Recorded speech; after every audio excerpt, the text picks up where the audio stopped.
यहाँ बैठे हैं, अभी तक सरकार का कोई रिप्लाई नहीं, सरकार की तरफ से कोई नहीं आया।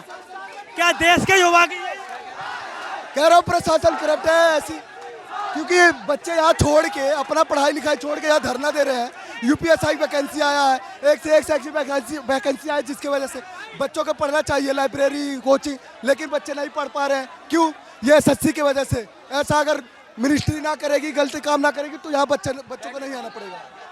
ये अगर राशिद उधर कैमरा घुमाएंगे तो अभी कुछ देर तक यहाँ पर बहुत तेज़ बारिश हो रही थी।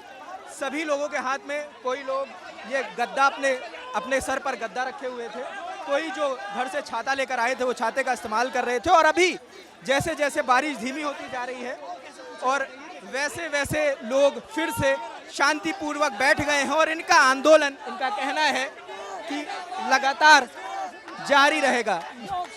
ये क्या लिखा है? ये ऑप्शन आए हैं एग्जाम में, जो कि अभी रिसेंट में पेपर हुआ था स्टेनो का, उसमें ये क्वेश्चन आए हैं कि ए और बी ने 3:2 के रूप में उसको बांटा गया है, जिसमें बी को 800 रुपये का प्रॉफिट होता है, तो टोटल प्रॉफिट बताइए क्या होता है। ठीक है, जबकि एसएससी स्टेनोग्राफर में मैथ नहीं आती है, नॉन मैथ वाला एग्जाम होता है। ठीक है, इसमें ये सारी क्वेश्चन है। और ऑप्शन क्या आया है कि कुछ एसएससी उड़ नहीं सकते, सभी एसएससी जानवर हैं, सभी एसएससी तोड़ सकते हैं, कुछ एसएससी मछली है। अब रुकिए, ये सारी प्रॉब्लमें हैं जिसके वजह से कई सारी यहाँ पर आप इन छात्रों का जोश देख सकते हैं कि सर यहाँ पर शांति का आंदोलन चलना चाहिए और जब तक ये बदलाव ना आता है जब तक आंदोलन चलना चाहिए। इधर बच्चा हटेगा नहीं, बारिश हो, आंधी तूफान, लाठी चार्ज हो जाए, जब तक नहीं रुकेगा, जब तक बदलाव नहीं हो जाता।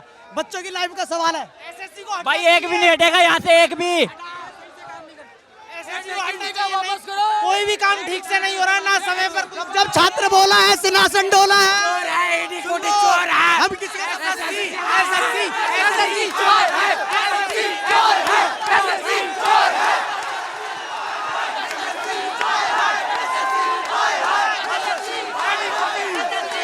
कुत्ती को हटाओ,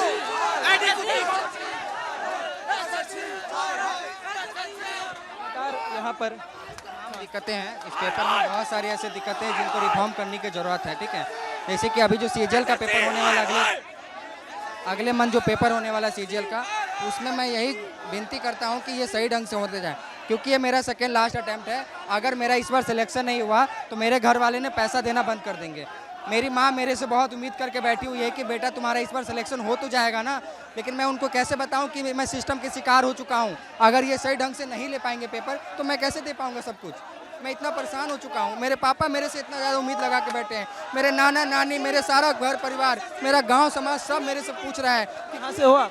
मैं बिहार के मुजफ्फरपुर से आया हूँ, मैं यहाँ पे प्रोटेस्ट करने के लिए इतने दूर से आया हूँ, क्योंकि मेरा ये सेकंड लास्ट अटैम्प्ट है। अगर मेरा इस बार नहीं हो पाएगा तो मैं किसको मुंह दिखाने लायक हूँगा, क्योंकि मैं बहुत ज़्यादा परेशान हो चुका हूँ। और मेरा ऐसा नहीं कि मेरा तैयारी ख़राब है, मेरी तैयारी बहुत अच्छी है, लेकिन अगर ये सही ढंग से पेपर अगर ये ले तो मैं गारंटी कहता हूँ कि मैं एक सीट पक्का लेके जा सकता हूँ। लेकिन ये सिस्टम इतनी करप्ट हो चुकी है कि ये तो क्वेश्चन भी गलत पूछते हैं, जिसके वजह से इतनी सारी परेशानियाँ होता है। मेरी माँ इतनी ज़्यादा दुख करके मुझे पढ़ा रहे हैं, अपनी सब्जी खरीदने जाती है, उससे जो 5-10 रुपये बचते हैं वो मुझे भेजते जमा करके महीने में, ताकि मेरा बच्चा पढ़ सके, मेरा बच्चा रूम रेंट दे सके, लाइब्रेरी का पैसा दे सके। लेकिन मैं इतना वो हूँ, बदकिस्मत कह सकते कि मैं उतने अच्छे घर के नहीं बना पा रहा हूँ जिसको मेरे हर महीना 10,000 रुपये मुझे भेज सके। मेरे पास 5,000 से 4,000 रुपये के समथिंग में मंथली आती है, जिससे मैं अपना जीवन यापन करता हूँ, जिससे मुझे काफ़ी ज़्यादा परेशानियाँ होती है।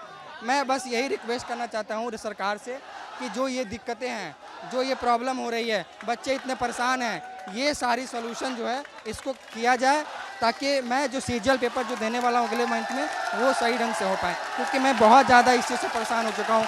मैं काफ़ी दिन से तैयारी कर रहा हूँ, लेकिन यहाँ पे हर समय हर वक्त कुछ ना कुछ नया देखने को मिलता है। क्वेश्चन में गड़बड़ियाँ आ जा रही है, कई बार 16 क्वेश्चन गलत पूछ रहे हैं, उसके लिए एग्जामिनर कहता है कि मैं तुमसे 100 रुपये की जगह पे 50 रुपये लूँगा। ये कहाँ का न्याय है? बच्चा 50 रुपये अपने ऊपर में डेली खर्च नहीं कर सकता है, वो बच्चा कहाँ से 100 रुपये 50 रुपये दे पाएगा? आप ये मुझे बताइए। इतनी ज़्यादा दिक्कतें हैं, माँ का उम्मीद है, बाप का प्यार है, सब मेरे लग रहा है कि सब छूट रहा है धीरे धीरे। अभी आपको पता है कि बिहार में इतना बड़ा छठ पर्व 2 महीना बाद, अभी मैं वहाँ पे नहीं जा पा रहा हूँ। उसके पीछे का वजह है फाइनेंशियली कंडीशन मेरा ठीक नहीं है, जिसके वजह से मैं टिकट तक नहीं करा पा रहा हूँ। आपको पता है कि रिजर्वेशन 2 मंथ पहले होती है, मैं कैसे त्यौहार मना सकूँगा? मैं 3 साल से छठ पूजा नहीं मनाया है, मैं किसको बताऊँ ये सारी चीज़ें? बहुत ज़्यादा प्रॉब्लम क्रिएट करके रख दिया है, जिसके बाद में तो ज़्यादा दिक्कत हो रही है। तो ये कौन समझेगा? मैं इतना परेशान रहता हूँ, एक तो एग्ज़ाम सही से नहीं करा पाते और उसके वजह से हम लोग यहाँ पे लड़ने आए हैं इतने दूर दूर से। ये कौन समझेगा? इस कैसे आए हो? मैं बाई ट्रेन आया हूँ, बाई ट्रेन मैं कैसे भी घुस के आया हूँ। कब चले थे? मैं कल चला था, मैं घुस के आया हूँ। मैं कैसे भी टीटी मेरे से मान नहीं रहे थे कि स्लीपर में जब तक मैं बैठ के आया तब वो मुझे निकाल दिया गया। वो कानपुर का टीटी है, बोला कि नहीं बेटा नहीं जा सकते तुम जनरल में जाओ। मैंने उनका बात सुन लिया, लेकिन ये सरकार क्यों नहीं सुनती है? जब मैं इतना सीधा हूँ, मैं सबका बात समझता हूँ, लेकिन मेरा बात कोई क्यों नहीं समझता है? मैं इतना परेशानी से रहता हूँ, 1-1 रुपया तक मेरे मोहताज रहते कि चल भाई एक नौकरी लग जाएगी। करते हैं पिताजी? मेरे पिताजी अभी कोरोना जब से आई है, जब से पूरा उनका कारोबार बंद हो चुका है। जो हमारे घर पे 1-2 रूम, हमारे घर में 3 कमरे हैं, जिसमें 2 कमरे मैंने भाड़े पे लगा रखा है। 1 कमरे में मेरे घर वाले रहते हैं। उसी 2 कमरे के पैसे से मेरा पूरा घर परिवार चल रहा है। उससे इतनी सारी दिक्कतें हो रही है, लेकिन ये चीज़ें कौन समझेगा? ये सारी मेरे साथ प्रॉब्लम हो रहा है। मैं बहुत इस चीज़ से मैं हाथ जोड़ से विनती करना चाहता हूँ कि प्लीज़ इस सिस्टम को आप सुधारिए, और ताकि जो आगामी जो परीक्षा है उसको सही ढंग से हो पाए, क्योंकि मैं बहुत ज़्यादा इस चीज़ के लिए क्या नाम है आपका? मेरा नाम शेखर हुआ। शेखर जी। ये वो जोश है। अभी तक यहाँ पर बारिश हो रही थी, तेज़ बारिश हो रही थी, लेकिन छात्र डटे हैं, छात्र वापस लौटने को तैयार नहीं है, और इनका कहना है कि जब तक इनकी मांगे पूरी नहीं हो जाती तब तक ये यहीं पर डटे रहेंगे। ये देखना होगा कि 2 दिन की परमिशन है, उस बीच ये प्रदर्शन कैसे गुजरता है, क्योंकि इनका कहना है कि ये रात भी यहीं गुजारने वाले हैं। जो भी अपडेट होगा वो आपको देते रहेंगे। कैमरे के पीछे राशिद है, मेरा नाम रजत है। देखते रहिए द ललन टॉप। शुक्रिया।